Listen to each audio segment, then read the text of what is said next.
Anjing, babi, kenapa kau pakai sorban tapi engkau berdiri di pintu-pintu pejabat? Jadi saya minta kepada Bahar Smith hati-hati dalam berucap. Ketika kita berbicara bernasab kepada baginda Nabi, maka yang dilihat adalah tutur bahasa dan akhlak. Saya sempat lihat juga beberapa dakwah Anda ini mengeluarkan bahasa-bahasa yang sangat kotor sekali, ya, memaki, menghujat. Bahar yang ngomongnya, al ulama amanahur rasul. Al ulama amanahur rasul, walaupun si Bahar salah bacanya, bukan al ulama amanahur rasul, al ulama amanahur rasul katanya. Nabi Bahar yang ngomongnya, al ulama amanahur rasul. Goblok, itu bukan pinter.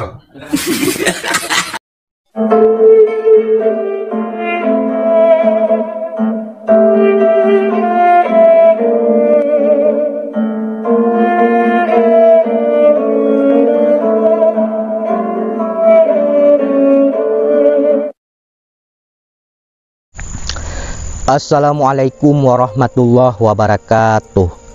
Sahabat Nahkoda dimanapun kalian berada, semoga kita semua selalu dalam lindungan Allah Subhanahu wa Ta'ala.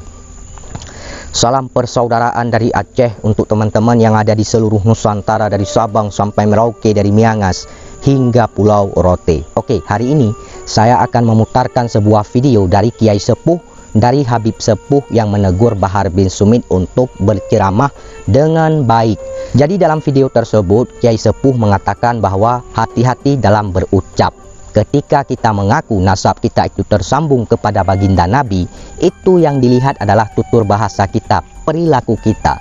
Bahkan beliau sempat juga melihat, mendengar ceramah-ceramah ataupun dakwah-dakwah dari Bahar Smith ini yang memaki, menghujat ini itu segala macam. Dan kemudian di situ ada Habib Abu Bakar yang menegur Bahar bin Sumit juga untuk berceramah dengan baik. Ya, jangan sampai menunjukkan nilai Alawiyin itu lebih kecil gara-gara perilaku seperti itu. Ingat, kesabaran ada batasnya, kata Habib Abu Bakar dalam video tersebut. Ya, kemudian ada kiai juga yang meluruskan Bahar bin Sumit salah dalam membaca hadis terkait ulama yang dekat dengan pemerintah. Jadi ketika ada ulama yang dekat dengan pemerintah, dianggap ulama yang mengkhianati Allah dan Rasul. Sedangkan para habaib yang dekat dengan pemerintah tidak pernah mereka bahas. Itu namanya kemunafikan, kata kiai tersebut. Ya, pokoknya kurang lebih seperti itu yang saya tangkap ya. Oke, kita cek dulu videonya seperti apa. Jangan di skip biar tidak gagal paham. Ini videonya. Anjing, babi, kenapa kau jual ayat-ayat Allah dengan harga yang murah? Anjing, babi, kenapa kau jual ayat, kau jual hadis untuk kepentingan perutmu? Anjing, babi, kenapa kau pakai sorban tapi engkau berdiri di pintu-pintu pejabat? Jadi saya minta kepada Bahar Smith hati-hati dalam berucap. Ketika kita berbicara bernasab kepada baginda Nabi, maka yang dilihat adalah tutur bahasa dan akhlak. Saya sempat lihat juga beberapa dakwah Anda ini mengeluarkan bahasa-bahasa yang sangat kotor sekali, ya, memaki, menghujat. Ini sangat disayangkan. Di mana perjalanan para zuriyah Wali Songo, para ulama-ulama, para kiai-kiai selalu beriringan selama ini dalam dakwah Islamnya, ya, selalu bersama-sama dalam syiar, dalam dakwah. Kenapa Anda melontarkan dengan bahasa seperti ini? Saya ingin mengingatkan kepada Anda, Habib Bahar bin Sumit, untuk berceramah yang baik, yang sopan dan santun. Wahai Habib Bahar bin Sumit, jangan lagi berceramah yang menimbulkan kegaduhan, menimbulkan perpecahan umat. Ingat, di atas langit masih ada langit. Di atas seseorang yang memiliki jiwa berani, ada yang lebih berani. Nah, saya juga minta Bahar bin Sumit, kalau ceramah berakhlak yang baik, ya, jangan kamu tunjukkan kepada masyarakat makin semakin nilainya kepada Alawiyin itu semakin kecil karena perilaku kamu yang tidak baik, ya. Juga Hanif Al-Attas, ya. Juga, ya, jangan sembarangan kamu kira pribumi takut sama kamu. Tidak sama sekali. Kalau mereka mau kerjain satu kali saja kamu rubuh habis rata. Tidak ada yang bisa tolong, ya. Orang punya kesabaran ada batasnya, ya. Ingat ya Al-Alawin, ingat ya, semua kesabaran ada batasnya. Jangan sampai, ini para kiai sangat hormat kepada kita, sangat sayang kepada kita. Mereka masih membaca aurat kita, orang punya orang tua, Ratibul Haddad, Ratibul Attas, Wiridul Latif. Ini semua kita harus mengucapkan terima kasih kepada mereka. Ya, mereka masih mau membaca, masih mau melihat, ya. Kalau ulama bergaul dengan penguasa dan jadi penjilat penguasa, maka faqad khanallah wa rasul. Dia telah menghina Allah, mengkhianati Allah dan mengkhianati Rasul. Ada ulama kita yang dekat dengan pemerintah disebut ulama yang khianat kepada Rasulullah. Sementara para habaib yang dekat dengan pemerintah tidak pernah mereka bahas. Ini namanya kemunafikan. Padahal hadisnya yang disampaikan sama. Bahar bin Smith itu sering menyampaikan hadis ini. Andalannya begini, dalam hadis Nabi yang diriwayatkan oleh Imam Anas bin Malik begini. Al-ulama umana'ur rusul, walaupun si Bahar salah bacanya. Bukan al-ulama umana'ur rasul. Al-ulama amana'ur rasul katanya. Ini Ali Bahar yang ngomong ya. Al-ulama amana'ur rasul. Ini Ali Bahar yang ngomong ya. Al-ulama amana'ur rasul.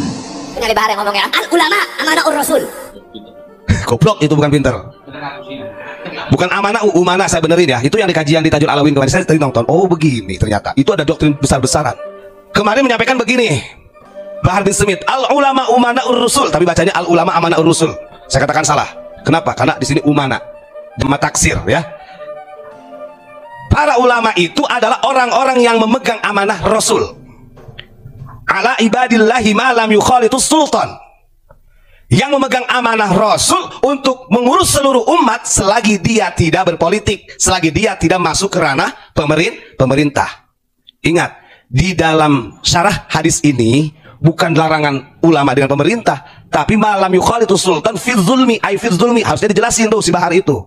Jangan sampai ada dalam mindset masyarakat kita, wah ada ulama kita nih dekat dengan presiden, akhirnya disebut penjilat. Nanti begitu mindsetnya. Jelasin sarahnya. Malam yukhalitus sultan ini fi zulmi, artinya bercampur baur dengan pemerintah yang zalim. Giliran Mufti Batavia yang kita bahas, yang jelas-jelas Mufti Batavia ini bercampur baur dengan kolonial Belanda, pemerintah yang zalim kepada masyarakat Indonesia. Dia katakan orang soleh. Makanya saya katakan, wah mereka ini termasuk munafiknya besar. Oh, jadi seperti itu, kalian sudah melihat, menyaksikan, mendengarkan bagaimana teguran dari Kiai Sepuh, dari Habib Sepuh untuk Bahar Smith berceramah dengan baik. Jadi di awal video jelas sekali Kiai Sepuh mengatakan bahwasanya hati-hati dalam berucap. Ketika kita mengaku nasab kita itu tersambung kepada baginda Nabi, itu yang dilihat adalah tutur bahasa kita, akhlak kita, sesuai atau tidak, mencerminkan atau tidak. Bahkan beliau juga sempat melihat, mendengar dakwah-dakwah ataupun ceramah-ceramah dari Bahar Smith ini yang menghujat, memaki ini itu segala macam. Kemudian ada Habib Abu Bakar juga dalam video tersebut yang menegur Bahar Smith untuk berceramah dengan baik. Jangan sampai menunjukkan nilai Alawiyyin itu lebih kecil gara-gara perilaku yang seperti itu. Kesabaran ada batasnya, kata Habib Abu Bakar dalam video tersebut. Kemudian ada kiai juga yang meluruskan Bahar bin Smith terkait salah membaca hadis terkait ulama yang dekat dengan pemerintah. Jadi kalau ada ulama yang dekat dengan pemerintah, dianggap ulama tersebut mengkhianati Allah dan Rasul. Sedangkan para habaib yang dekat dengan pemerintah tidak pernah mereka bahas. Itu namanya kemunafikan.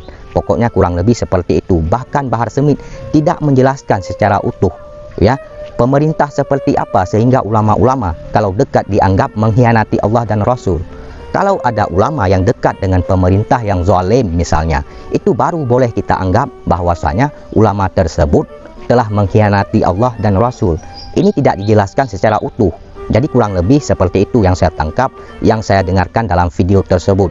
Bagaimana menurut kalian setelah kalian menonton, mendengarkan video-video dari Kiai Sepuh, dari Habib Sepuh terhadap Bahar Smith yang menegur untuk berceramah dengan baik?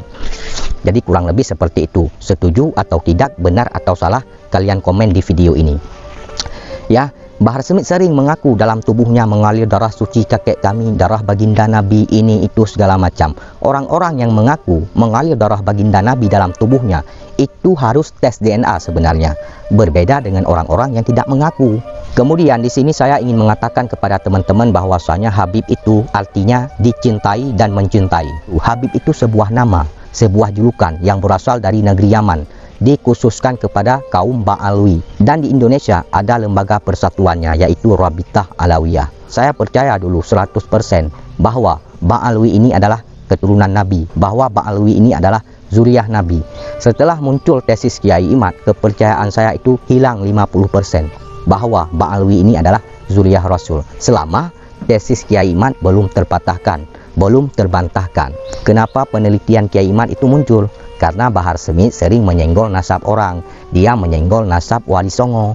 Kemudian Kiai Imad melihat mungkin banyak sekali oknum-oknum habaib yang katanya nasabnya tersambung kepada baginda Nabi, namun akhlak mereka, perilaku mereka tidak mencerminkan, tidak mencontohkan, malah bertolak belakang dengan apa yang diajarkan oleh baginda Nabi, ya, terkait dalam ceramahnya, dakwahnya, ya, menggunakan kata-kata kasar, kata-kata kotor, mendoktrin, mendongeng. Ini oknum ya yang saya bahas, catat itu baik-baik. Sehingga muncullah tesis Kiai Imad, mungkin seperti itu. Tesis Kiai Imad saya lihat muncul setelah Bahar Smith menyenggol nasab Wali Songo, memfitnah nasab Wali Songo. Dan sejauh ini tesis Kiai Imad belum terpatahkan, belum terbantahkan secara ilmiah. Ya, saya berharap polemik nasab Ba'alwi ini cepat selesai, punya titik temu, ya. Dipertemukan Kiai Imad dengan Ba'alwi untuk berdiskusi secara ilmiah. Di sini kita mencari kebenaran, bukan pembenaran. Jadi seperti itu. Oke teman-teman, itu saja yang ingin saya sampaikan. Bila ada kata-kata saya yang salah, mohon dimaafkan, mohon dilalat. Saya juga manusia, tidak luput dari kehilafan, kesalahan, dan dosa. Terima kasih. Wassalamualaikum warahmatullahi wabarakatuh.